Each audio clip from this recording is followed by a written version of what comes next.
Christian View, where today we're talking about purity. And, you know, there's a lot of adult women in this audience today. We're adult women. How can we, as adult women, live a pure life? Yeah. Adult women. We can, can't we? We absolutely can, and I think it's that Titus 2 model of the older women training up the younger women. I think the younger women are looking at us to see, are we living that pure lifestyle? And I think, you know, we model that by how we dress and how we act, what we say. But, you know, the root word, or one of the meanings of purity is holiness. And holiness means, it doesn't mean I wear my hair in a bun, I wear dresses all the time and no makeup. My pastor calls that bondage. You like that? Yeah. But what it does mean is it means order.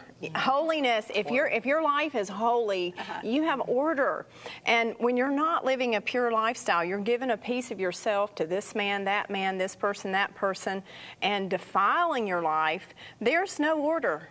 You have chaos. You have confusion in your life. Chaos and confusion. Rebecca, I love the verse. It says to yield the members of your bodies as members of righteousness, not unrighteous. And the way we dress, we can yield our members as members of unrighteousness. 1 out of 3 men is struggling with lust and pornography. And my dad used to say, if you look like you were melted and poured into it, then you ought not wear it. Because that's going to cause a man to stumble. And I heard it once said that a woman can be dressed from her neck down to her toe and still be immodest. You know, we were at a family reunion once, and my husband said to me, asked about one of the family members, he says, is that a wetsuit she's wearing? I mean, because it was so tight. It left nothing to the imagination, and we should not be doing that for ourselves or causing, the Bible says, don't cause another man to stumble. And that's not just, that goes into a lot of areas. Our dress should not cause somebody else to stumble. We got to be careful as Christian women. I think we have to watch also what we meditate on. And I think that's the key to purifying our thoughts, our motives. Meditate the Word. You know, God says to do it day and night. And if you spend that time and you develop your that relationship, you know, with the Lord and have that direction function in your life, then it helps you. You're stronger day by day. Even though every day, we talked like earlier, it's a challenge. But you have to allow God to help you. You can't do it yourself. You got to have that walk. You got to have that close walk with Him. You got to have that. And it's what goes in your eye gate. Yes. You know, your eye gate, your ear gate. You got to guard those things. So when you got the Word, I like what you said. When you got the Word going in your eye gate, that's going down in your spirit. It's getting in your heart. It changes your character. It changes who you are. I can go back and tell people my testimony of who I used to be before Christ, and they're like, "No way! How, you really? You live like that?"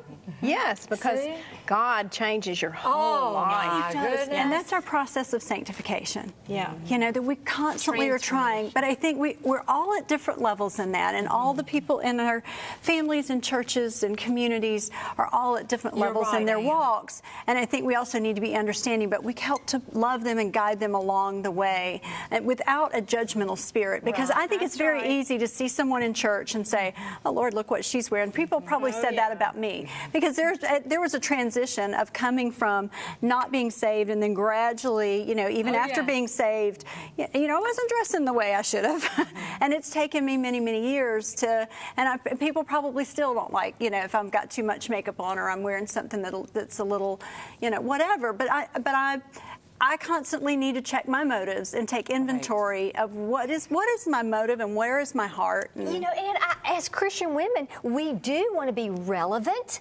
to what the trending, you know, dress, you know, attire is. But if relevance means looking impure, slutty, whatever the word we used to use, then we don't trend that way. If it means to have it scooped down here or cut up here, then we don't wear it. Even if it means we have to go against the flow.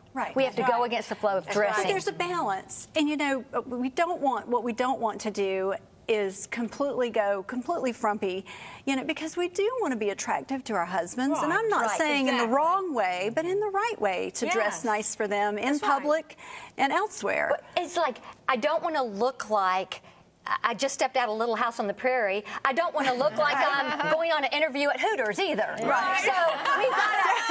So you got to draw that line. We've got to have a balance. And we don't have to wear burlap bags. Right. No. Amen. Thank How you. can we look good, but not immodest, not impure? Right. There's a way to do that. Yeah. Yeah, it is called modesty. You know, it's balance. You know, it's you know, checking the skirt to see if it's not too high. We know when we put something on and look in the mirror, God tells us, if we're born again Christians, oh, you might ought to back up and do something about that. Yeah. Don't he? I mean, if I wear something, I'm going to change. If you're struggling, ask somebody, do you think this is a little too low or a little too tight or whatever? We don't want to be given the message that we are impure, because you're going to make somebody have impure thoughts by your impure dress. So we've got to be careful. And that's what we do with each other, you know, back in the dressing room. yes. We check each other. We make sure, you know, we're together. I think that goes back to that Titus 2 women, you know, of watching, grooming each other, looking out for each other. That's part of sisterhood, being sisters and, you know, taking care of each other and not being afraid to pull somebody under your wing and teach them and say, you know, this is a better way to dress. I think that's why we love Trudy so much, who helps us, our stylist. Yeah. And Rebecca, I agree, accountability is a huge thing. We can help one another, but it's more than just how we dress. It's the things we expose ourselves to as well. In the heart. It does. Yeah. But I think even accountability for, there's so many Christians even out there that are struggling with purity in the form of dealing with pornography and so forth. It's just so alluring, whether it's internet or this, that, or the other. And I think just talking about these subjects and getting them out in the open and saying, this is a struggle that a lot of people have. Right. And we need to be banding together, encouraging one another, not judging one another, but helping each other be accountable for that purity, because God gave it to us for a reason. He didn't give us all these laws so that we'd be suppressed. No, he gave them to us so we'd have true freedom. Yeah, You but know, we got to talk about it. About awareness, you know, just what you were saying, Ann, just by bringing it out, you know, bringing in awareness, because a lot of those things are done in the dark. You know, and that's where Satan wants them. Exactly, and you know, you have to on purpose turn away from that particular show, you know, from what you're looking at. I mean, you have to literally do it, because once you start and you get engaged in it, it's almost like people become addicted to it, you know, so we're back to what we're taking in. And as believers, let's come around each other and speak the truth in love, not judge, and just say, you know what? This is not, I don't think this is a great thing for you, or this is not the best. God desires, there's good, better, best. God has best for you. And I think Christian women should be and are the most beautiful women in the world.